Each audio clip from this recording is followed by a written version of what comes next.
আসসালামু আলাইকুম। কেমন আছেন আপনারা? আশা করি সবাই ভালো আছেন। আজকে আমরা কথা বলব ইএস কয়েন সম্পর্কে। ইএস কয়েন কিভাবে কাজ করে বা এইটার এয়ারড্রপ কবে কি দিতে পারে সেই সম্পর্কে আজকে কথা বলব। ইএস কয়েন মূলত কাজ করে এইভাবে সোয়াইপ করতে হবে। সোয়াইপ করলেই এই জায়গায় যে ইএস লেখা ওয়াই লেখা যে কয়েনগুলো উঠতেছে এই কয়েনগুলো কালেক্ট করতে হবে এইভাবে করে।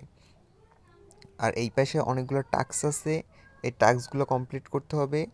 এই টাস্ক কমপ্লিটের মাধ্যমে আপনারা এখান থেকে কয়েন আর্ন করতে পারবেন। আর এই পাশে আর একটা আছে যে ওয়ালেট বা এইসব জিনিসগুলো কানেক্ট করার। অবশ্যই এখান থেকে ওয়ালেটটা কানেক্ট করে নেবেন।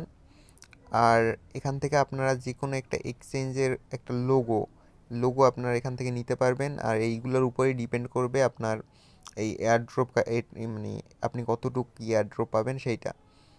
আর আপনার এখানে নিম্নে আপনার এখানে 10 লেভেলের উপরে হইতে হইবে যদি ভালো একটা এয়ারড্রপ পেতে হয়। আর এইটা দিবে কবে? এইটার এয়ারড্রপটা দিবে হলো গিয়ে অক্টোবরের লাস্ট সপ্তাহে, আর না হলে নভেম্বরের প্রথম সপ্তাহে। এখনো পর্যন্ত যতদূর যা শোনা যাইতেছে তার ভিতরে এই ডেটটাই উঠে আইতেছে।